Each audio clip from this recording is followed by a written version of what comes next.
merci d'être avec nous. Merci. Et avec nous par téléphone depuis Paris, Henri Nzouzi, qui est consultant diplomatique. Alors pour commencer, on va voir tout de suite un extrait du discours de François Hollande à Kinshasa, et puis on en parle juste après.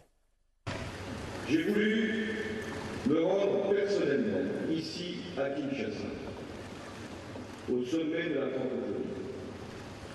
D'abord pour une raison simple, c'est que je voulais témoigner du soutien de la France au peuple congolais.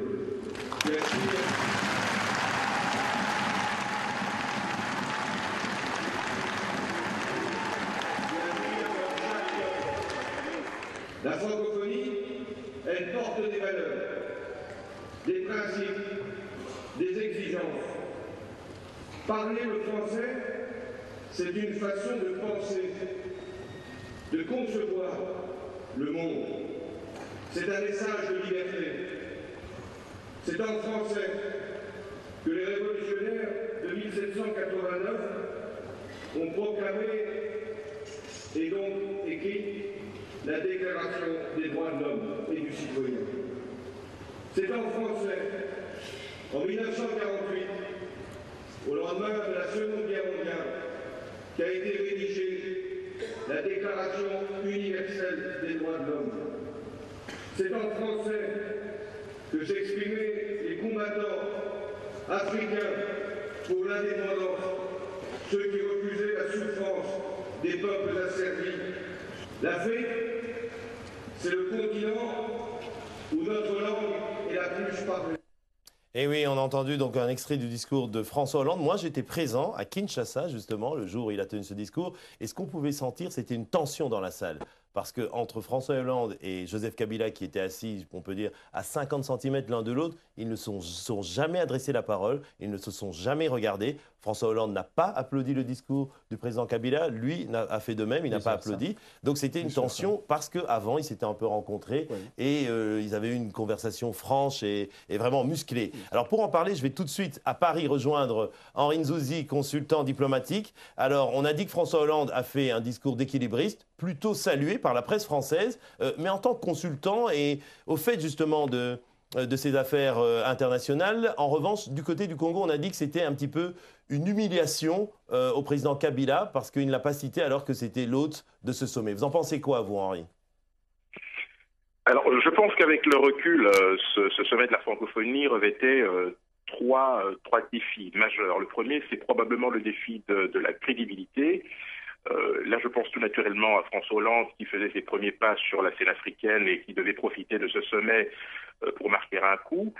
Pour Joseph Kabila, c'était le défi de la légitimité après une réélection, j'allais dire, calamiteuse. Et enfin, le défi de l'opportunité pour l'opposition et la société civile qui devaient mettre à profit ce sommet pour prendre à témoin la communauté internationale sur les dérives réelles ou supposées du pouvoir. Maintenant, il est bien évident que, compte tenu des difficultés que semble rencontrer François Hollande sur le plan intérieur en France, il devait nécessairement rebondir à l'extérieur, à l'international, chose que Nicolas Sarkozy nous avait habitués à faire, de manière à pouvoir enrayer une descente vertigineuse, j'allais dire, dans les sondages qui ne lui sont pas du tout favorables, notamment sur le front socio-économique. Cela étant, Paris, la France, et par conséquent François Hollande était dans son rôle, c'est-à-dire venir expliquer, venir peut-être proposer un discours alternatif qui ne soit pas une caricature de ce qui a toujours été fait dans le passé, réaffirmer le rôle de la France à un moment où elle avait besoin de se repositionner dans ce qu'elle sait faire de mieux, à savoir dispenser des conseils à l'égard de pays qui sont considérés comme de mauvais élèves, notamment en matière de droits de l'homme. Alors, merci beaucoup. Quant à Joseph Kabila... Oui, allez-y. En substance, allez-y, oui, rapidement. Voilà, donc quant à Joseph Kabila, l'histoire nous dira s'ils sont renforcés de ce sommet. Pour ma part, je considère que non, pour une simple et bonne raison que la situation qui prévaut à l'Est a quelque peu, j'allais dire, parasité ce sommet, dans la mesure où c'était dans l'esprit de beaucoup.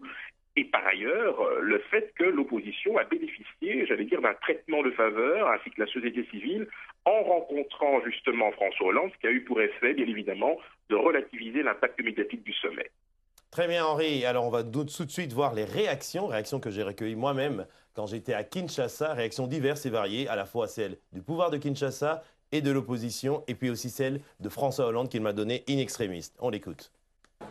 Je pense que ce que j'ai remarqué dans ce discours, c'est que le président de la République française a sérieusement recadré ses propos par rapport à ceux qu'il avait tenus il y a quelques jours à Paris et qui nous avaient quelque peu secoués.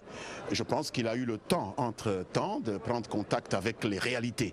Je pense qu'il avait été quelque peu l'objet de manipulation de la part de sources peu fiables, peu crédibles, politiquement intéressées. Maintenant, il a pris la juste mesure des choses, mais surtout la juste mesure des priorités pour l'opinion publique congolaise, qui tient d'abord à cette expression de solidarité avec un peuple agressé et qui a fait l'objet de l'ouverture de la première préoccupation du président de la République. Il s'est rendu compte également que nous n'étions pas du tout opposés au thème du développement démocratique, au thème des droits de l'homme. Quel est ce peuple qui peut refuser d'avoir des droits?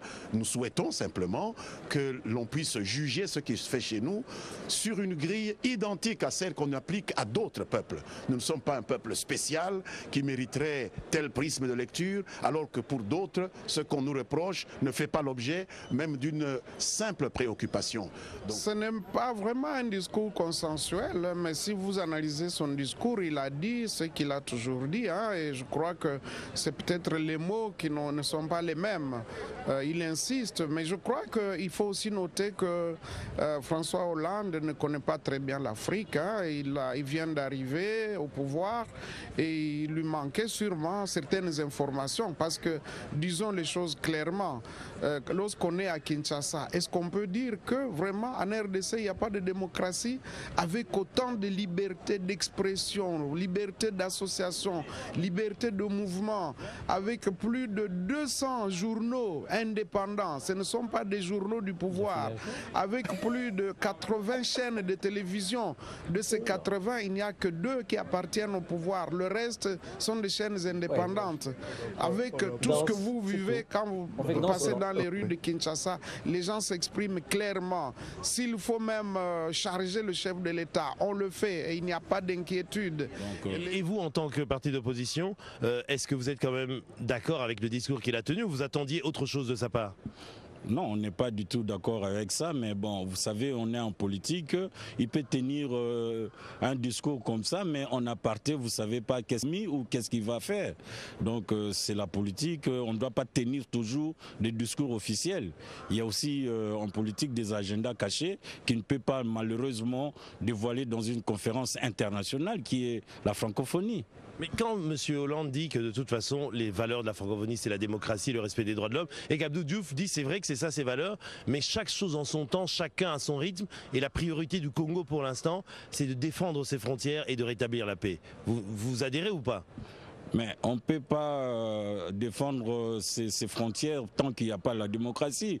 Vous voyez déjà nos militaires ne se battent pas au front. Pourquoi? Parce qu'ils ne sont pas motivés. Motivés, on ne parle pas du sens d'avoir l'argent ou quoi, mais c'est parce que bon, ils sentent qu'il n'y a pas un leadership ici. Ils ont voté, ils ont élu M. Etienne Tshisekedi à la tête de ces pays ici. Bon, les élections ont été trichées comme tout le monde le sait. Et bon, les militaires ne sont pas motivés non plus pour aller mourir, si vous voulez, mourir pour une personne qu'ils n'ont pas élue. C'est ça aussi.